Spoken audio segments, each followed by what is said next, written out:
International trade show sourcing का अद्वितीय मंच। जी, औद्योगिक आयुक्त विजयेंद्र पांडियान जी, हमारे विभाग के सचिव प्रांजल यादव जी, एडिशनल कमिश्नर राजकमल जी और एक्सपो के जो हमारे तीसरे दिन आप सभी को हार्दिक शुभकामनाएं देते हुए, अभी हमारे पूर्व में राकेश जी ने, आलोक जी ने इस ट्रेड शो के संबंध में कुछ जानकारियां आपको दी हैं। विगत दो ट्रेड शो जो हमारे हुए 23 और 24 में, उनकी अपार सफलता को देखते हुए ही सरकार ने निर्णय लिया कि हमें लगातार ये ट्रेड शो का आयोजन करना है।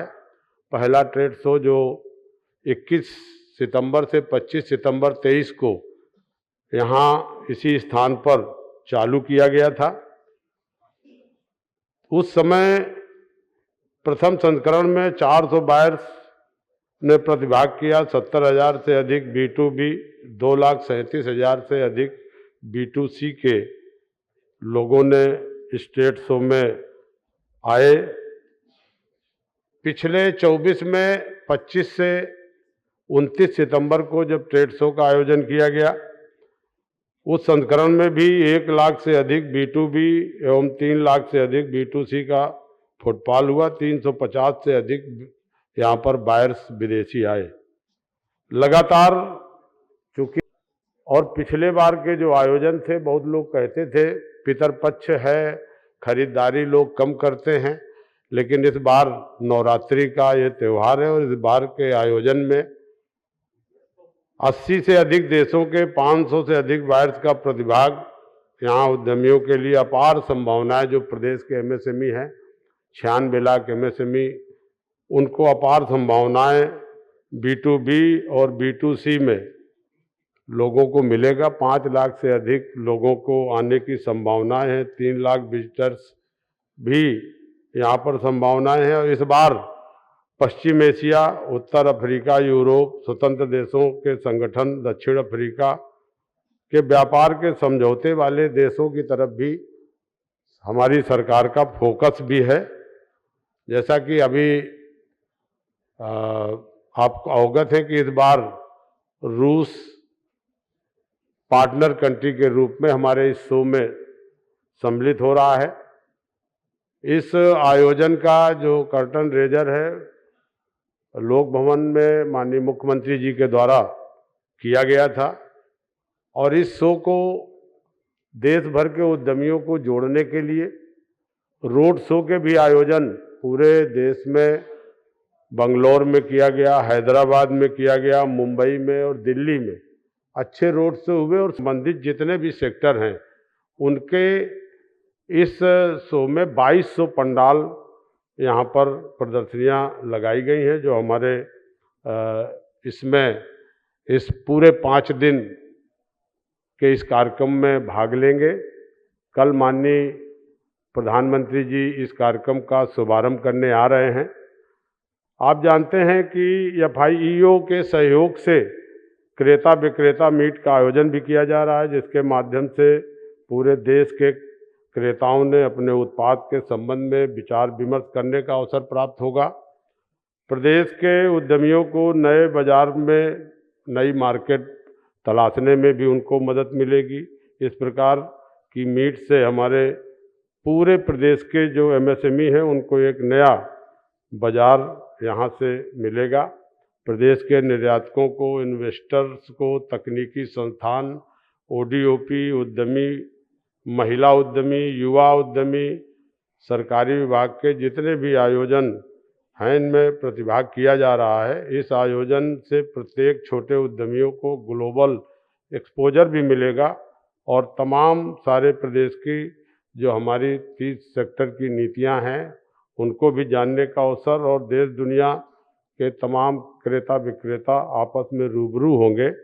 आप जानते हैं कि माननीय मोदी जी ने 2014 से, जब से इस देश की कमान संभाली, तब से लगातार योगी जी उत्तर प्रदेश के 8.5 साल के कार्यकाल में और उनके कुशल नेतृत्व से पूरे उत्तर प्रदेश में निवेश भी बढ़ा है, निवेश की संभावनाएं बढ़ी हैं। जो पिछला इन्वेस्टर मीट हुआ था उसमें 40 लाख करोड़ से अधिक के प्रस्ताव हमारे उत्तर प्रदेश को मिले थे, जिसमें चुनाव के पूर्व 12 लाख करोड़ के प्रस्ताव ग्राउंड ब्रेकिंग में भी उतारे गए। 5 लाख के प्रस्ताव इन्वेस्टर मीट के जो हमारे पाइपलाइन पे उनको भी शीघ्र ही आगे ग्राउंड ब्रेकिंग सेरेमनी में क्रियान्वित किए जाएंगे। 30 से अधिक सेक्टरों की जो पॉलिसी बनी है, चाहे एमएसएमई नीति हो, जो भी तिथि त्यौहार हैं, जो भी हमारे तिथि त्यौहारों में हमारे देश के नागरिक क्रय करें, वो ये जो हमारे ओडीओपी है, हस्तशिल्पी है, कारीगर हैं, विश्वकर्मा सम्मान से जुड़े लोग हैं, हमारे जितने भी वोकल फॉर लोकल के जो उत्पाद हैं उनको ज़्यादा से ज़्यादा सेवन करने का भी ये आह्वान भी किया गया है। 2047 तक आत्मनिर्भर भारत और विकसित भारत की श्रेणी पर खड़ा करने का जो पूरा सरकार का प्रयास है, ये सब संभव हुआ है योगी जी के नेतृत्व में, मोदी जी के मार्गदर्शन पर। क्योंकि सबसे ज़्यादा एमएसएमई और हमारे उत्तर प्रदेश में 2017 के बाद से जो संभावनाएं पर्यटन के क्षेत्र में, उत्पादन के क्षेत्र में जो बढ़ोतरी हुई है, उसी का ये आज मैं कह सकता हूँ कि उसी का नतीजा है कि आज उत्तर प्रदेश एक अपने विजन पर आगे आया है। तमाम सारे जो हमारे योगी जी के जो प्रतिज्ञा है कि हमें उत्तर प्रदेश को आगे ले जाना है, और ये जो संस्करण हो रहा है, ये भी आप जानते हैं कि कोई भी देश का राज्य, पहला राज्य उत्तर प्रदेश है जो अपना ट्रेड शो का आयोजन करता है, और उत्तर प्रदेश इसमें आगे आया है। तीसरा ट्रेड शो का ये सफल कार्यक्रम आयोजित हो रहा है। निश्चित तौर पर हम मानते हैं कि हमारे जितने भी उद्यमी हैं, हस्तशिल्पी हैं, कारीगर हैं, जिनके उत्पाद को एक बड़ा मार्केट देने का काम हमारी उत्तर प्रदेश की सरकार कर रही है। हालांकि हम लोग मंडल स्तर पर प्रदर्शनियां लगाते थे, मंडल स्तर पर ये कार्यक्रम कहा है, इसकी खबर भी कम से कम देश और प्रदेश में लगातार जाती रहे आपके माध्यम से, यही अनुरोध करते हुए अपनी बात समाप्त करता हूँ। धन्यवाद। कैमरामैन पवन के साथ मैं Sonali Tomar, politicals bureau, greater Noida. Please subscribe to the channel and download the Politicos app from the links in the description.